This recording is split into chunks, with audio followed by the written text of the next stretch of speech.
Para se të fillojmë me videon, do ju ftoja të abonoheshit në kanalin ton Thënie për Jetën dhe të klikoni si përziles për të marrë njoftimet e videove tona më të reja. Faleminderit. Shihni ëndra me njerëz të vdekur, atëherë nuk i shpëtoni dot kësaj, ja se çfarë do t'ju ndodh. Mistikët pretendojnë se bota e ëndrave tona mund të përbëjë një lidhje me botët e tjera të paarritshme në ndërgjegjen tonë kur jemi zgjuar. Kështu që është rasti i faktit që kohët e lashta dhe besimet të ëndrave të njerëzit që kanë humbur jetë është një shenjë e rëndësishme e cila nuk duhet të injorohet për ju dhe për të ardhmen tuaj. Të vdekurit vinë në ëndrat tona me një mesazh, këshill ose vërejtje që duhet të kuptohet në mënyra për të shmangur problemet e panevojshme ose edhe gabimet. Psikologët besojnë se ëndrrimi i afërmëve ose miqve që kanë ndërruar jetë është thjesht një manifestim i depresionit ose ndjenjës së fajit ndaj tyre. Megjithatë, le të hedhim një vështrim më të thellë mbi këtë çështje mistike dhe të përqendrohemi të kujtojmë se çfarë mesazhesh mund të merren nga njerëzit që tashmë janë të gjallë vetëm në kujtesën tonë dhe mund të flasim me ne vetëm përmes ëndrave tona. Librat e sot mbi ëndrat nuk i kushtojnë shpesh vëmendje të mjaftueshme shumë nuancave të rëndësishme, duke personi i humbur në jetën tona që mund të shfaqet në ëndra, i vdekuri në varr, i gjalli dhe i lumturi ose rikthehet në një jetë para syve tonë, ose ndoshta thjesht nuk e mbajmë mend në ëndrat tona, se ky person ka humbur jetë shumë kohë më parë. Interpretimi i ëndrave me personat që kanë humbur jetë sipas Feng Shui është kjo. Zakonisht supozohet se ëndrat me një person që ka humbur jetë, biseda me të, dëgjimi i këshillave të tij dhe bërja e asaj që ai thotë, është një shenjë e lajmeve të papritura ose ndryshimeve në jetë. Librat e krishterë të interpretimit të ëndrave ndonjëherë shpjegojnë që ne shohim ëndra të tilla kur shpirti i një të afërmi ose miku ton që ka humbur jetë nuk ka gjetur ende paqe dhe këshillohet të mbahen ceremoni përkujtimore për të përmbushur kërkesat e tij. Për shembull, nëse personi që ka humbur jetë kërkon ujë. Interpretimet pagane të ëndrave që kanë ardhur deri në ditët tona rekomandojnë në mënyrë implicite plotësimin e të gjitha kërkesave të personit të ndjerë për të shmangur zemërimin e perëndive. Dhe ndërsa ëndrrimi i një personi që ka humbur jetë mund të jetë diçka e frikshme, kjo ndonjëherë mund të jetë një shenjë e mirë. Në rastin kur shikoni në ëndër një person që ka humbur jetë që kthehet sërish në jetë, kjo mund të thotë se diçka e humbur do të rikthehet më shpejt. Para, ndonjë send ose edhe statusi social. Disa libra mbi këtë çështje të interpretimit të ëndrave të njerëzve që kanë humbur jetë, si shenjat të ngjarjet të mirë në familje, si një martesë, lindja e një fëmie ose diçka e ngjashme në lumturi dhe në begati. Ka libra të tjerë që pretendojnë se parja në ëndër një personi që ka humbur jetë para dasmës është një paralajmërim kundër këtij bashkimi të çiftit. Një ëndër e tillë paralajmëron një martesë të palumtur dhe që fëmijët e lindur nga ajo do të jenë të shëmurë dhe të dobët. Po një lidhje me ëndrrën e një të afërmi që ka humbur jetë. Në këtë pikë nuk ka asnjë interpretim përfundimtar dhe ju duhet gjithmonë të keni parasysh shumë faktorë të ngatërruar. Por shumica e interpretimeve në lidhje me të afërmit që kanë humbur jetë, sidomos prindërit që shfaqen në ëndër, përfaqësojnë paralajmërim dhe telashe. Ndonjëherë ëndra në të cilat një person në gjumë komunikon me prindrit e tij që kanë humbur jetë, ndihmon në gjendjen e paqes së brendshme, besimit, madje dhe ndikon edhe te statusi dhe puna edhe mirëqenia e familjes.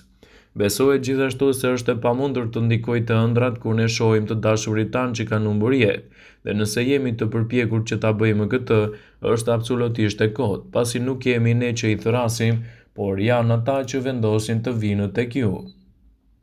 Të gjithë shohim ëndra dhe kur zgjohemi mundohemi të kuptojmë domethënien e tyre.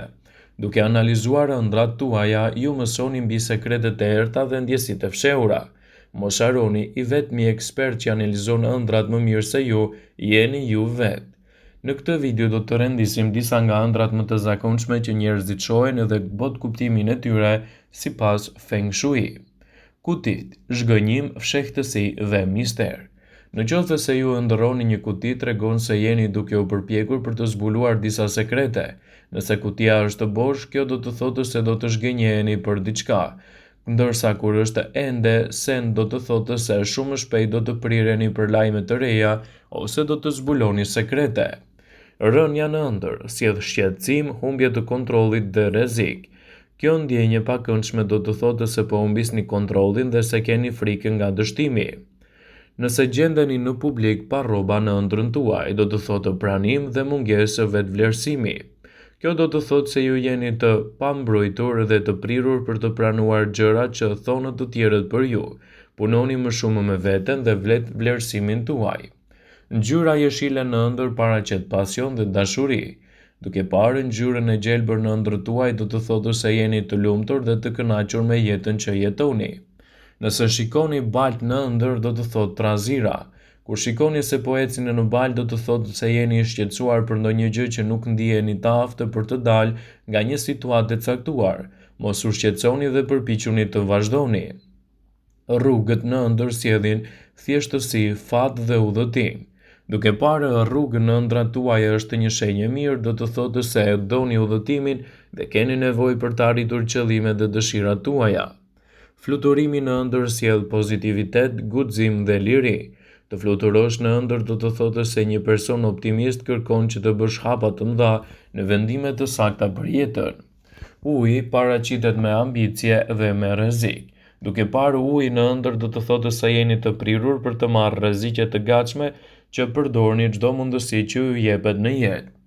Flokët në ëndër do të thonë liri, sukses dhe status martesor. Flokët si shenjë e lirisë në të vërtetë ju ndihmojnë të merrni një ide dhe të shprehni ndjenjat e partnerit tuaj. Dhëmbët në ëndër do të thotë plakje. Nëse shikoni në ëndër se po ju bie dhëmbi do të thotë se i trembeni plakjes. Mos u shqetësoni dhe përpiquni të merrni maksimumin e jetës suaj. Macet në ëndër janë fuqi dhe feminitet. Nëse shikoni mace në ëndër, kjo do të thotë forcën e feminilitetit që ju karakterizon. Me fjalë të tjera, le të kuptojmë se jeni të lidhur me anën shpirtërore dhe jeni mjaft të fortë. Milingona në ëndër sjellin nervozizëm, mbështetje dhe punë. Kjo do të thotë se janë personat që mbajnë një marrëdhënie të shëndoshme të dashurisë të tyre. Ka njerëz që përpiqen të shkaktojnë probleme në jetën tuaj duke ju bërë presione dhe ju mund të arrini që t'i bëni ballë këtyre shqetësimeve me vendosmërinë tuaj që e keni mjaft të madhe.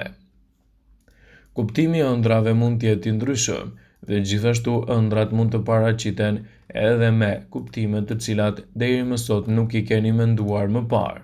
Ato mund të jenë gjithashtu edhe bot kuptimi juaj më i madh. Të vraponi ose të ndjeni sikur dikush ju vjen nga pas, kjo nuk kupton se dikush ju do të keqen dhe bën çmos t'ju shkaktojë gjëra të këqija.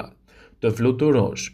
Nëse ju duket sikur po fluturoni lart, qoftë pa një mjet ajror, kjo nuk kupton se keni kreativitet dhe aftësi për t'ia dalë më shumë në situata.